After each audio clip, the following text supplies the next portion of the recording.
Hey listeners, this is Nick, and you're listening to another episode of the Books of Some Substance podcast. Today I'm joined by Bob Blaisdell, professor of English at the City University of New York's Kingsborough Community College, and author of a new work on Anton Chekhov titled Chekhov Becomes Chekhov, The Emergence of a Literary Genius. Listen in as we talk in depth about the story Difficult People, as well as Blaisdell's approach to digging into Chekhov's most prolific years of 1886 and 1887. I, for one, have always loved Chekhov, but was always unable to put my finger on just what made his writing so good. I hope that this conversation helps illuminate those qualities of Chekhov's writing, and of course, make sure to grab a copy of Blaisdell's Chekhov Becomes Chekhov for an even more in-depth look at the author's letters and personal circumstances, and just what led to his rightful place among the greatest fiction writers of all time. So get yourself some Chekhov, get reading, and enjoy the conversation. So maybe a good place to start is, in reading your book, I see kind of actually multiple sides. I see somebody who appreciates Chekhov as a reader. I see somebody who's an educator. I see a writer. And so I'm curious, as you're reading Chekhov, what is your relationship to his work, knowing that there's sort of those three sides that come out when I'm reading your work? I knew the answer to that a minute ago. One thing I have to say is I haven't taught Chekhov very much. I've been in classes where Chekhov has been taught. I visited a friend's class last week and read Difficult People to the class, and I was anxious, and partly because Chekhov is subtle, and I'm not sure it's always going to work. It's not an aggressive voice, and when I'm teaching, I do find the stories that have a very strong voice and personality of either the narrator or the author, those are easier. Mm-hmm. I can hear and see the reaction. And with Chekhov, it's quieter.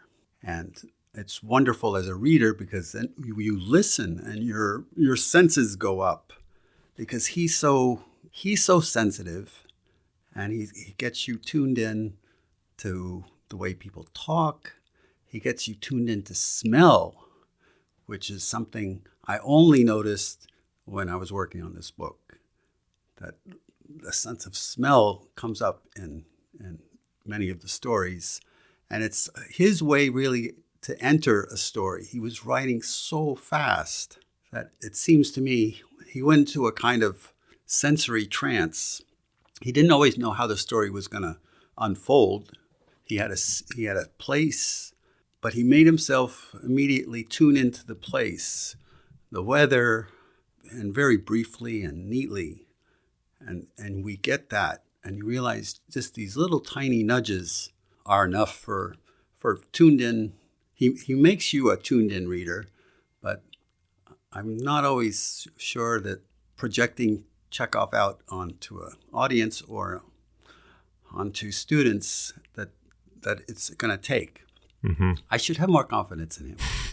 Well, I think you've hit on something that, honestly, your book was very helpful for me in placing sort of what Chekhov is. Always loved Chekhov, but I was sort of asking myself, what is it that I like about it? And so reading through your book was helpful, and we'll definitely be getting into these attributes and things that you outline about Chekhov. But you hit on something now that it's not the strongest voice. And so I'm curious, one of the most difficult things about being a reader is finding the time amongst the distractions of the world, and everybody has all sorts of other stuff to do. So what do you think the current appetite for, a quieter voice in today's major distraction-filled world is amongst, either students or the general readership or just people in general? Is there still a space for Chekhov? There is a space because he finds his readers, and the people who like Chekhov they are not faking it. My supreme love is Tolstoy, and people sometimes pretend they like him. Or anyway, there's a kind of automatic response to him. But for readers of Chekhov in Russia and here, and I'm sure in Ukraine, nobody has to fake it. You really like him, and you really, really like him. And there's this thing that something of what you just said reminded me that some people who knew Chekhov personally found it hard to know him. We don't know what he's really like. And other people, friends of his, really knew him. And many of the women that he was involved with, found him frustrating because he would pull back and had a kind of distance from them. We mentioned the stories. It's in his letters that he does have a very strong, very personal voice, unmistakable. And there's so much Chekhov there. And I'd read at least a couple volumes of his letters when I was young. And you get to know Chekhov very deeply and well in his one-on-one connections to people. He didn't see writing that way, writing short stories that way. There's a kind of reserve that isn't in the letters. The letters are very lively and strong. It's a big, very particular voice. And he would not have wanted his letters read by anybody but the person that was reading them. And so when he wrote like travel letters to his family, I was surprised because these aren't that great. The audience was a little too big. It wasn't one person. Where with his sister or his brothers, he would lay out everything. But when it was for the family and he knew they were going to share it with their friends, he wasn't fully out and one-on. It wasn't personal in the same way. And then the stories he boils everything down to these impressionistic deliveries of the material. And so you start to be like him, or at least him sitting. It came to me like it was like sitting with Chekhov, reading his stories, and he's making little comments, smart comments, little nudges to us to pay attention to the way he said that, the hesitations, the smell of the place, the light in the place. He learned a lot from his friends who were painters, and one of his brothers was an excellent painter. He did not paint himself, but he noticed all those things and makes us notice those things. So one thing I noticed in reading your book is, there is that balance of, what you're talking about, which is excerpts from his works with excerpts from his letters. And there's also, I'm going to say, a very readable element to your work. And Chekhov mentions this in his own, that while he's, writing often about these troublesome, complicated situations, he's also making it very accessible. And so I found a parallel there with your work where, while having analytical qualities and scholarly qualities, it is also very accessible. So I'm curious, as you're putting your work together, is that a conscious decision to sort of try to keep this open for those to learn more about Chekhov, or does it just happen naturally as you're reading his own voice? I think it happens by choice. I have trust in my own reading response. I also have trust in readers' response. That I avoid literary theories because most of them seem like nonsense and distraction and a kind of replacement, trying to overwhelm the author with some kind of the latest fad of academia. I don't know. So that hasn't, even though I have a PhD in English literature, I got it only by holding my nose over with that stuff. And so I try to read just as well as I can. And I'm a good reader and a responsive reader, but I know from just rereading Chekhov and for this book that I hadn't got to the bottom of it.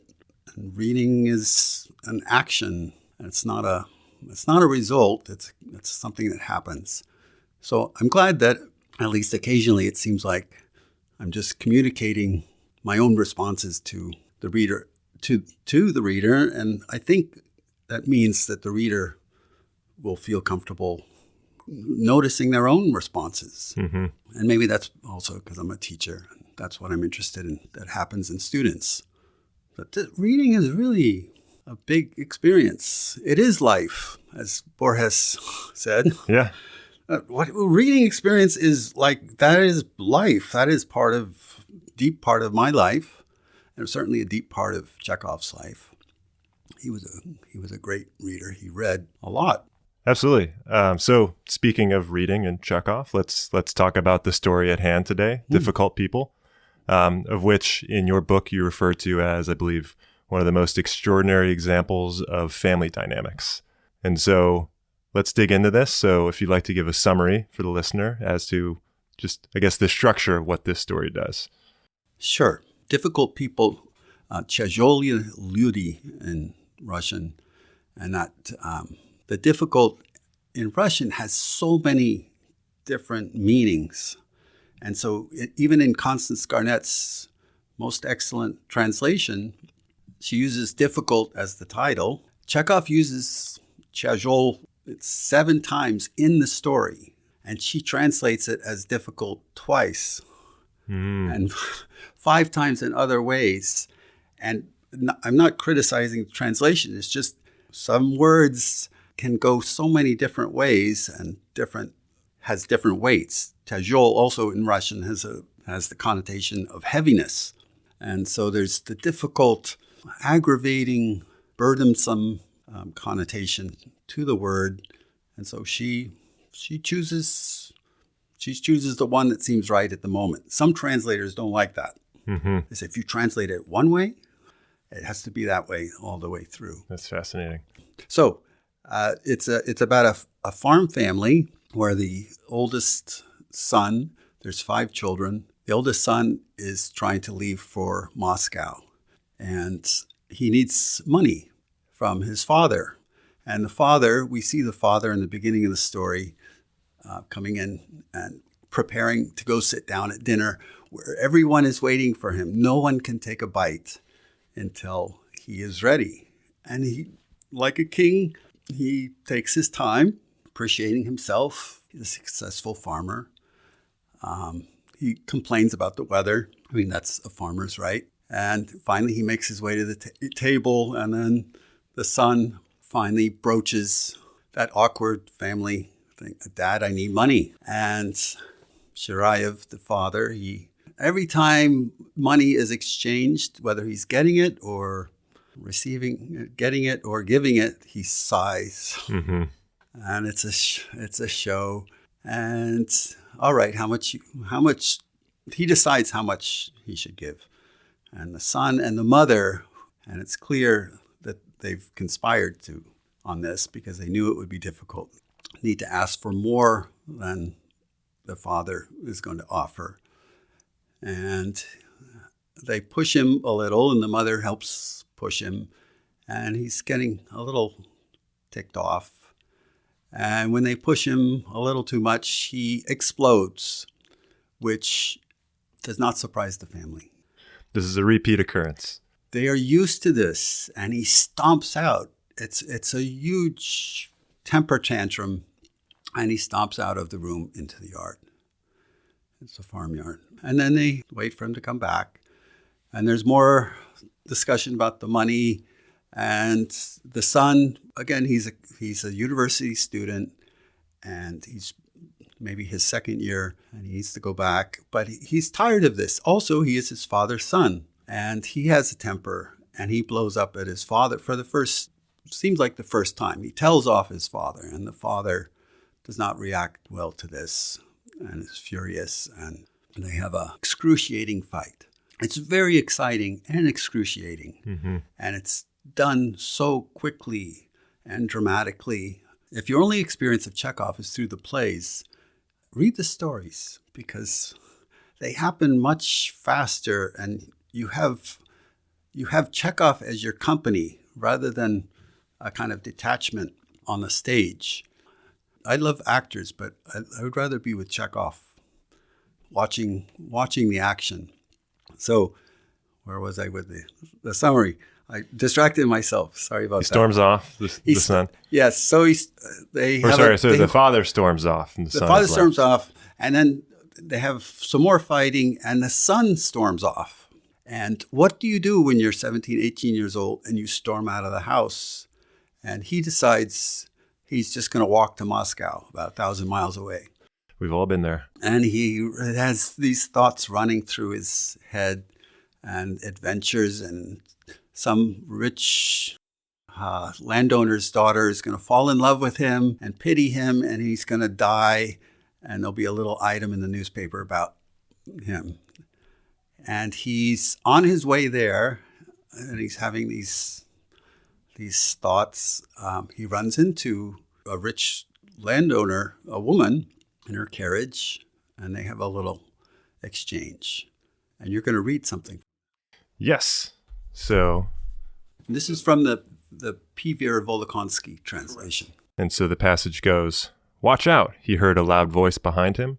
An old lady landowner of his acquaintance drove by him in a light, elegant landau. He bowed to her and smiled with his whole face, and he immediately caught himself in this smile, which did not go at all with his dark mood. Where had it come from, if his whole soul was filled with vexation and anguish? And he thought that nature herself probably gave man this ability to lie, so that even in difficult moments of inner tension he could keep the secrets of his nest, the way a fox or a wild duck keeps them. Every family has its joys and its horrors, but however great they are, it is hard for an outsider's eye to see them. They are secret. For instance, on account of some falsehood, the father of the lady landowner who had just driven by bore the wrath of Tsar Nicholas for half his life. Her husband had been a gambler. Of her 4 sons, not one of them had made anything of himself. One can imagine how many terrible scenes took place in her family, how many tears were shed. And yet the old woman seemed happy, content, and responded to his smile with a smile. The student remembered his friends who had talked reluctantly about their families, remembered his mother, who had almost always lied when she had to talk about her husband and children. So yeah, in that moment, he realizes that I love this whole concept that man is capable of insincerity as a necessity. And so he experiences that sort of automatically. It's almost programmed into him. I think you've zeroed in on this one spot in the story where he's making things explicit. He's stepping out a little and telling us this thing.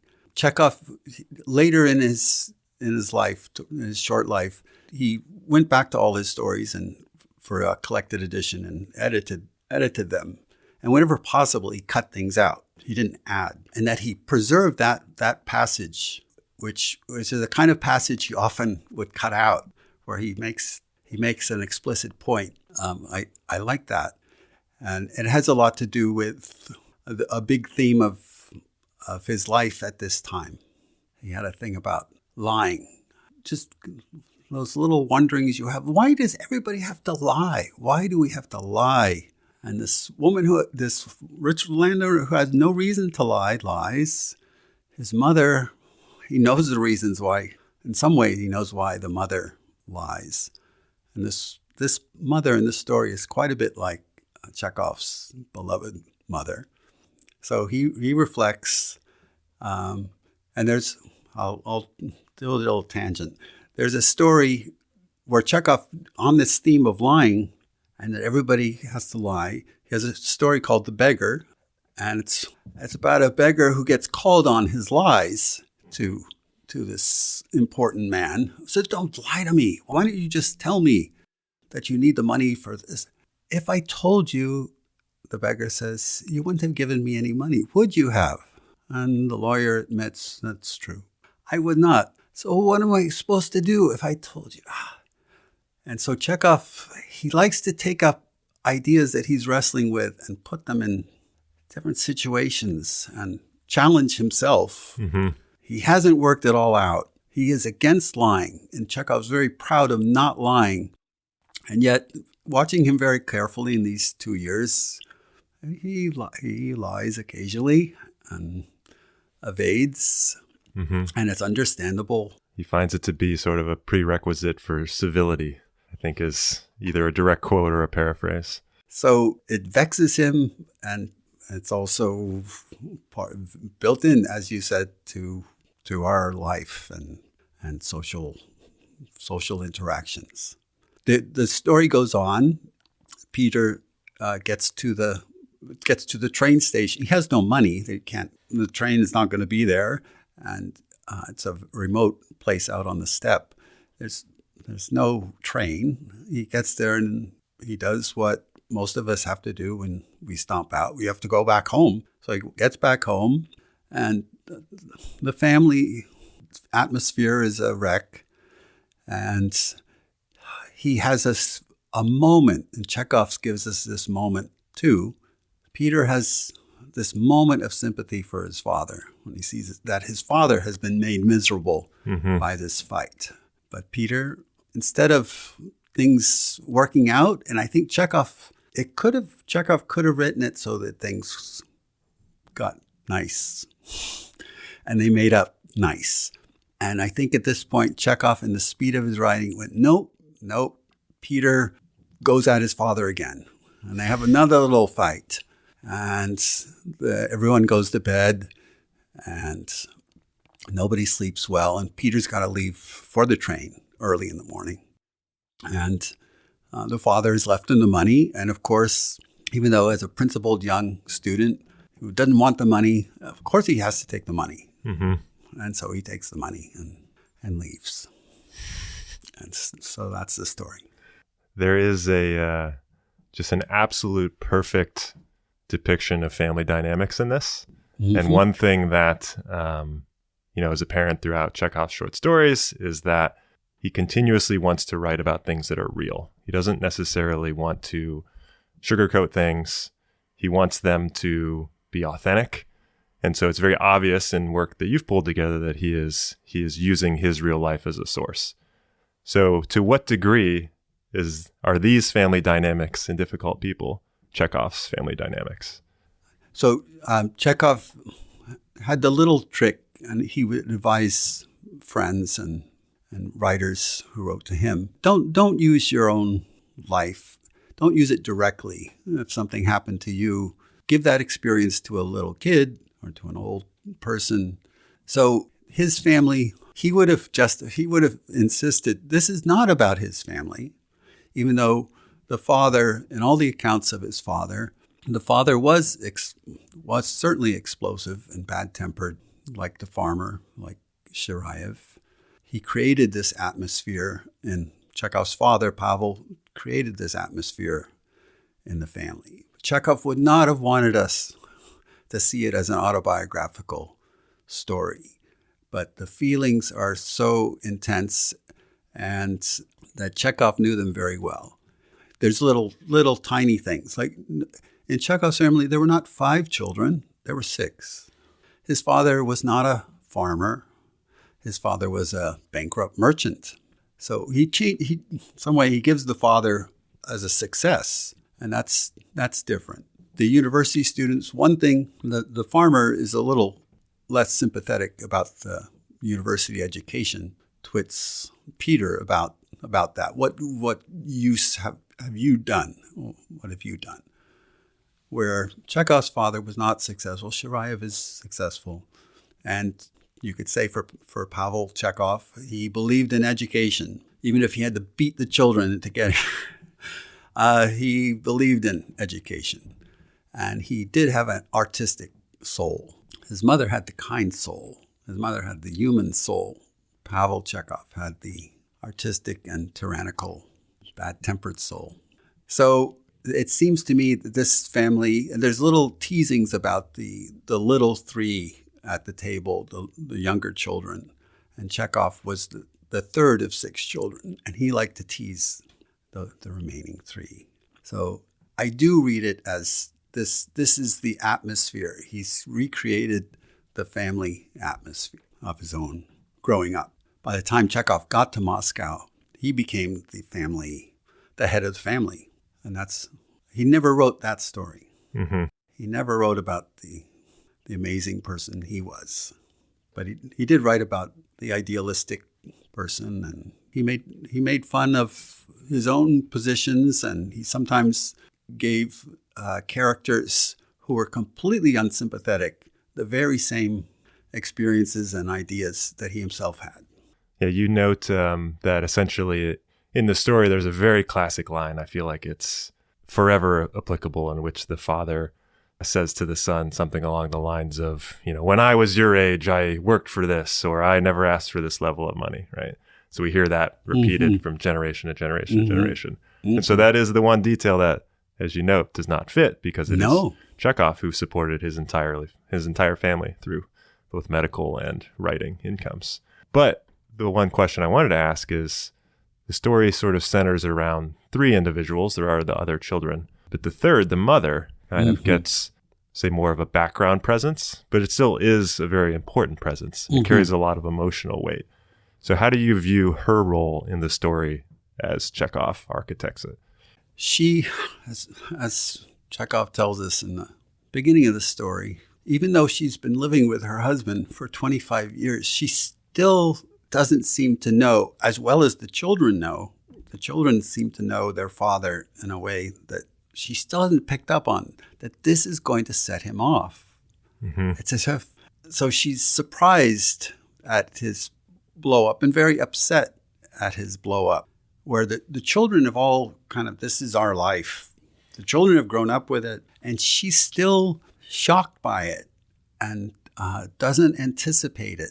Though she is, it's clear that Peter has gone to her ahead of time, you got to help me, when we ask Dad about the money.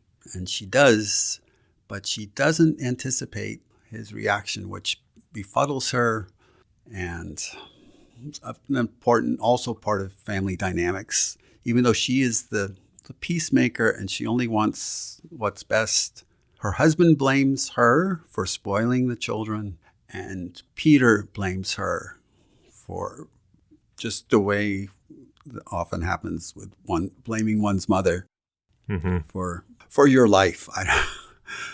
That you are as you are, and it's her fault. So she's blamed from both sides. And in the original version that Chekhov published this year in 1886, she steps in between the father and the son, and she's accidentally struck.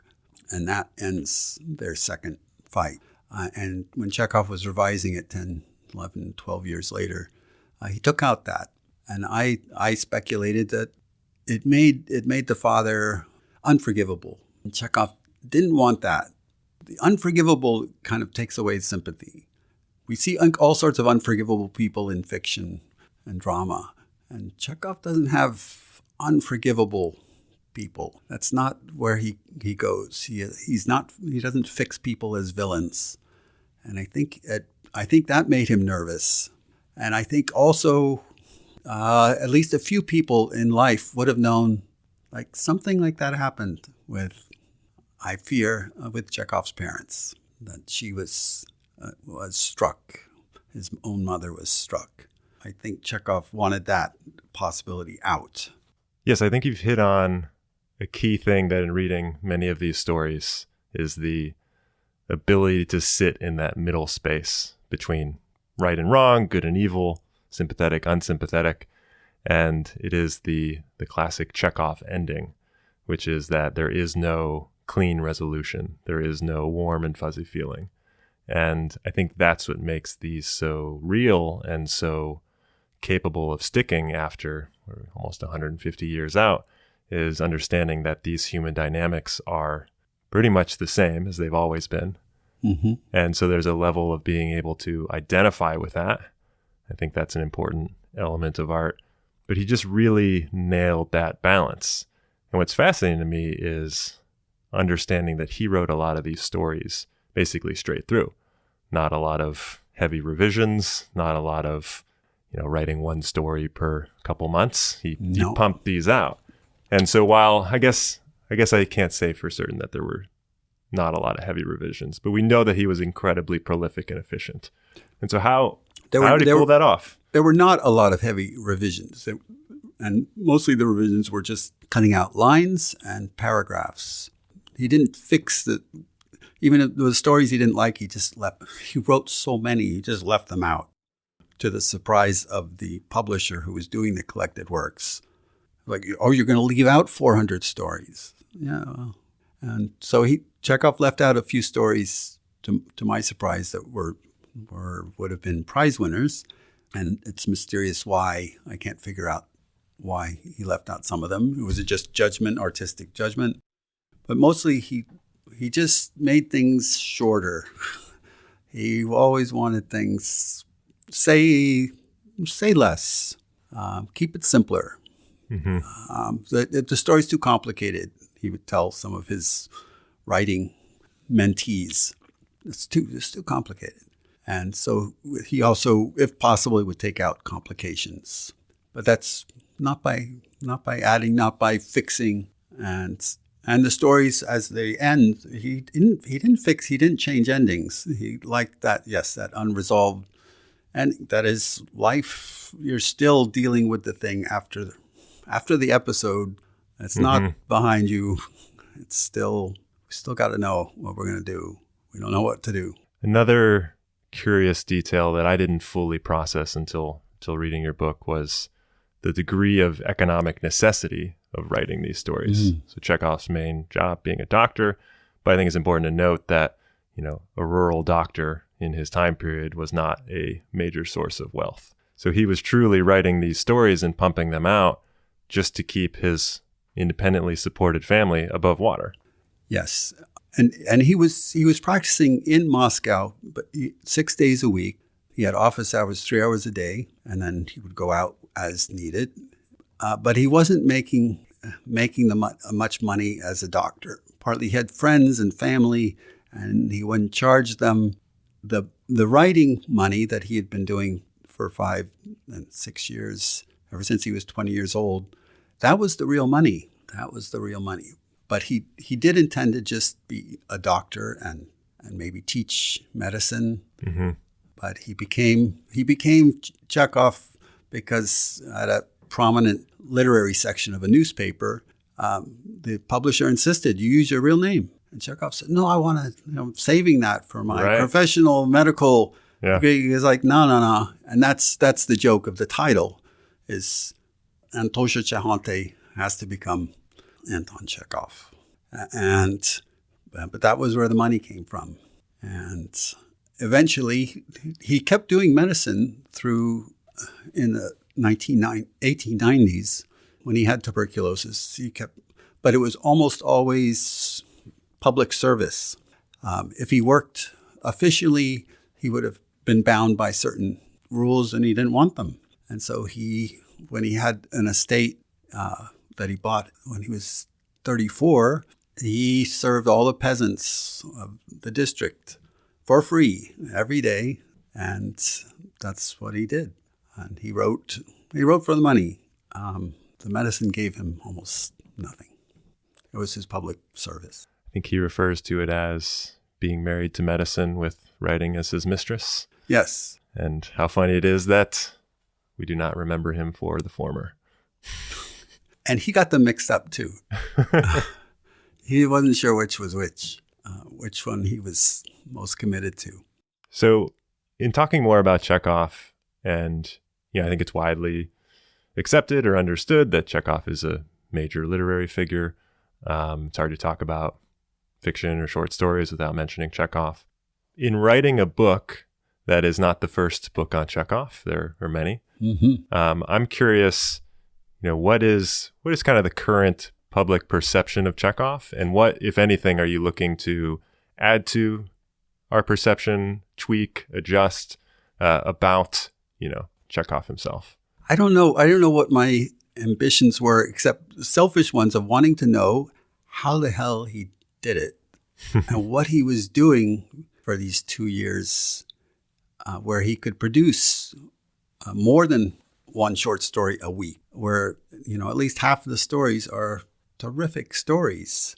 I'm interested in how writers do what they do, and working at speed and the quality, and not being being an aid to the quality, as he insisted to other people too. If he'd had more time, it wouldn't have been any better.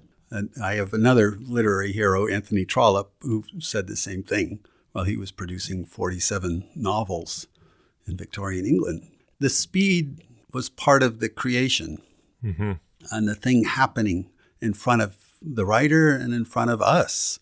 It does feel alive. And I don't know if that happens through reading my book about him, but I got to learn a lot about his personal life during that time and the speed that he was working, and that he was like a professional athlete. He was streaky. There were sometimes a month where it's like, oh, it's not a really good month. There's one good game out of that week, or 1 week out of the month was okay.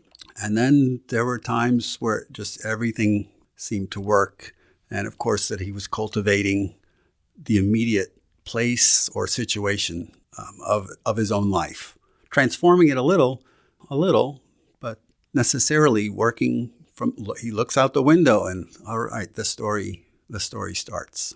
Well, one thing kind of alluded to earlier is just your book's ability to help myself figure out what about these stories, what are the attributes that make them Chekhov. And so I'll just read a couple of things that I've gleaned that to me now, as I'm still reading them, I haven't read everything. I can kind of pinpoint as they're coming down. So the first one I find mildly funny, which is that he's forever battling laziness in his personal life, as somebody who is the exact definition of not being lazy. Mm-hmm. But this was a thing that drove him. And you see it in his letters to either his siblings or his editors, just, oh, I'm so sorry I'm being lazy right now. Or I guess to his siblings, telling them not to be lazy. Mm-hmm. And so that was both curious and kind of inspiring at a certain level. So that was the thing that drove him. We talked about writing as a means of income and a better life. It was truly an economic vehicle, so there's a level of pragmatism to it. His goal of objectivity in writing, not subjectivity. His desire to not be looked down upon. This is a very interesting one. Mm-hmm. So he knows he comes from modest roots, but he doesn't want that perception of such. But at the same time, he's also sort of critical as he ends up in the cultural world of Moscow. He sees some of these excesses and interacts with other big name authors. And I think he very much appreciated his combination of somewhat modest medical studies along with his mistress of writing. His atheism is very interesting in that a lot of these stories do have religious leans. So he still very much respected religion and its structures, but didn't personally find it to be useful to himself. And then I guess in general, just that unpretentiousness of accessibility. Mm-hmm. And this is a line, and not to draw a comparison between other short stories, but I watched Ken Burns' Hemingway documentary recently, and there was a Hemingway line about wanting to write such that anyone with I believe he said a high school education could get into the stories. And I think at some level, Chekhov sort of mentions a similar thing of wanting to make sure that these are not too lofty, wanting to make sure that they're accessible. And so no, I'm not saying Chekhov and Hemingway are the same thing. I'm pretty sure somebody would say that's not true or have some sort of direct opinion about it. But I think the accessibility of literature is an important foundation of what Chekhov's doing. So that's a whole long list of statements. But I want to say up until now, I'd always been like, how did Chekhov do that? Mm-hmm. And now I kind of see it. I kind of see those personal life attributes just popping into his works as I read them. That's good about the accessibility and the link to Hemingway. And Chekhov knew, and he had the attitude because he had been writing for comic magazines and non-literary newspapers. And he was very proud that he was writing for those and that he was understood. And he didn't change. Some people might, when he did write for the more prestigious literary newspaper section, the stories didn't change. Mm-hmm. He just had more room and he got paid more. He had more space, and that's what it gave him. And it gave him more money, and he appreciated it. I hadn't thought about that, but he didn't change topics and he didn't change the way he wrote. The stories read the same, and they're accessible to anybody. And readers, I think, who find him, that's what they get. This isn't for somebody special. There's not a slickness to them. There's a way in. That's good. You chose to focus on these incredibly prolific 2 years of Chekhov's life. I think it's 86 and 87. Yes. And then kind of piggybacking off of the comment you just made now about how, eventually he did find himself into larger publications with more money. There's a classic thing in music. It's second record syndrome, when you have your big first record that is typically done when you're incredibly poor, and then it hits, and then you are no longer as poor artist out on the, I don't know, choose your metaphor as you will. And then the second record isn't as edgy. It isn't as identifiable with your listeners. Since the book sort of covers those 2 main years and not much of what happens after, at least in the same depth, to what extent is that applicable to Chekhov? Did his successes ultimately start to impact his output? Only in number. After these 2 years, he went back to like normal rate of speed for practicing writers, because he can now make a living, and a decent living, and keep moving the family up. So no, there wasn't the second record. I would argue, I don't argue much with Chekhov critics or biographers. I'm very appreciative of all the previous biographers. They're all good. Even ones that are where I do argue, I'm still grateful for what they know and gave me. But one thing I would argue with is critics who make a distinction, or biographers, between the mature Chekhov and the immature Chekhov. Chekhov was 26 and 27 in these 2 years. But they seem to me of the same quality of the later, some of the more famous stories, but no different in quality. They do the same things the same way. He didn't write the same story again and again, but he just had more time and more discretion about length. He was frustrated with himself that he couldn't write a Russian length novel.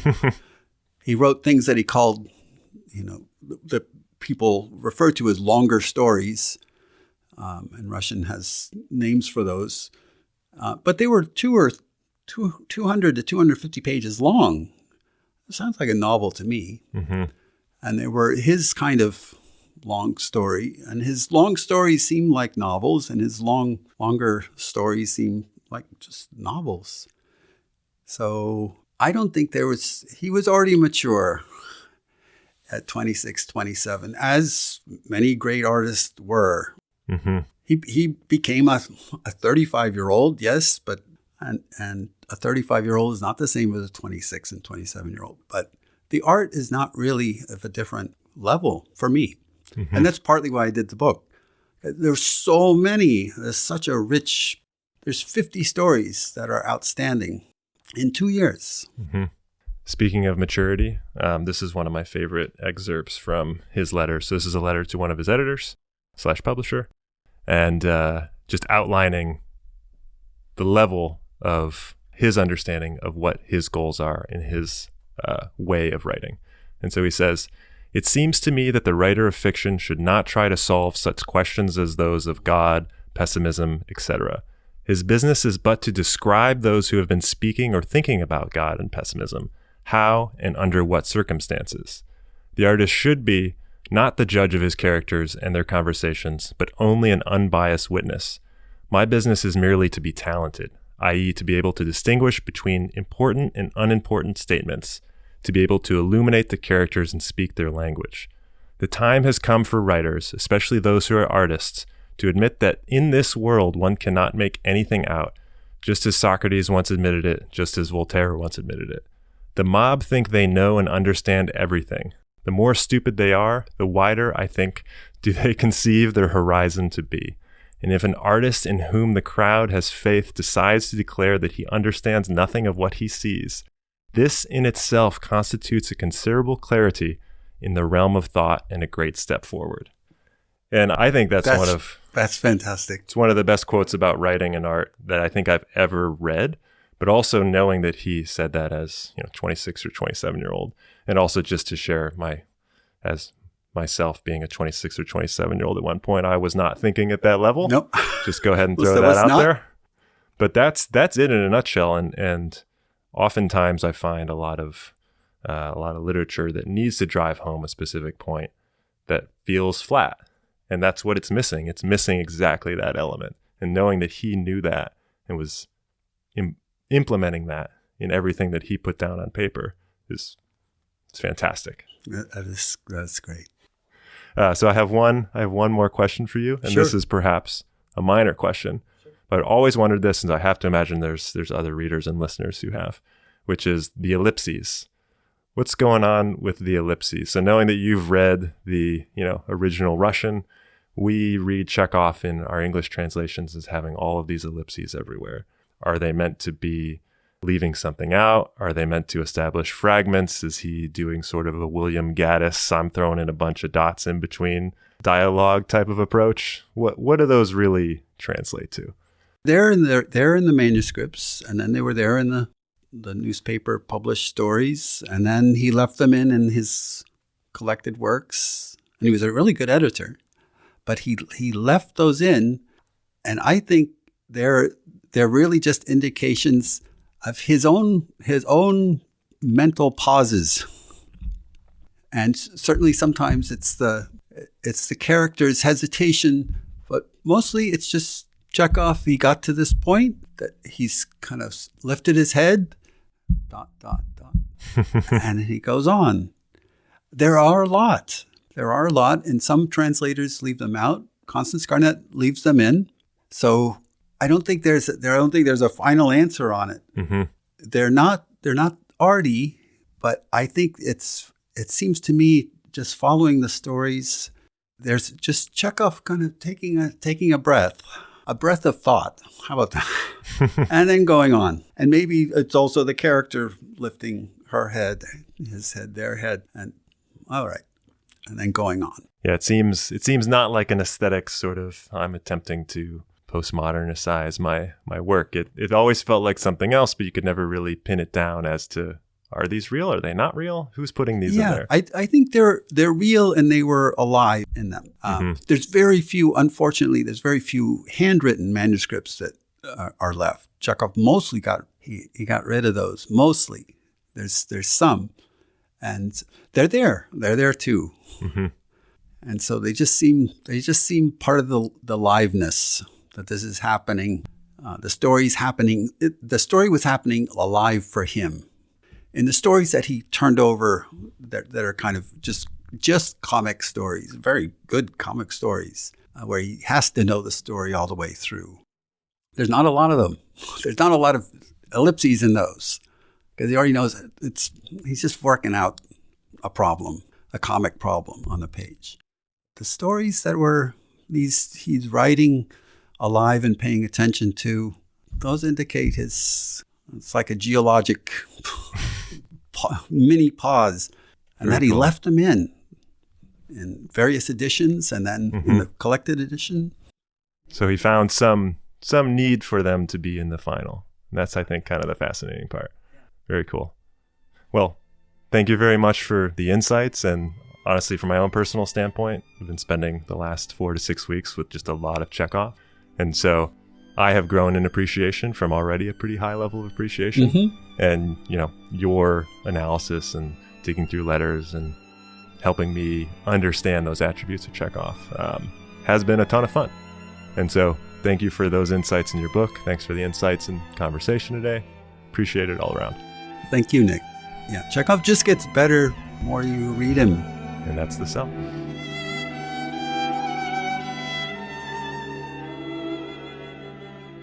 Thanks for listening. You can find out more about us at booksofsomesubstance.com and on Twitter and Instagram with the handle BooksOSubstance.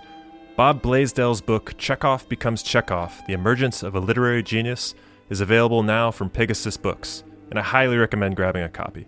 It's a wonderful read. And if you have the time, please take the chance to like things online, write reviews, subscribe to things. Every little bit helps.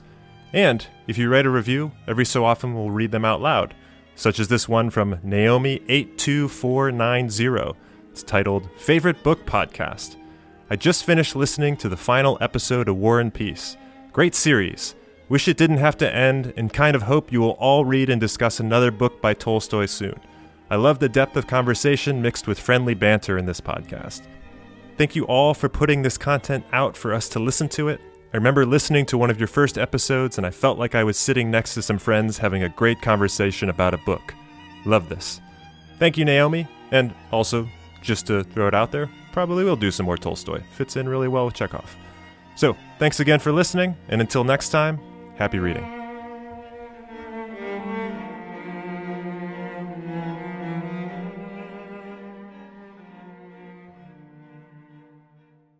Happy reading. Happy reading. Happy reading. Happy reading. Happy reading. Happy reading. Happy reading. Happy reading.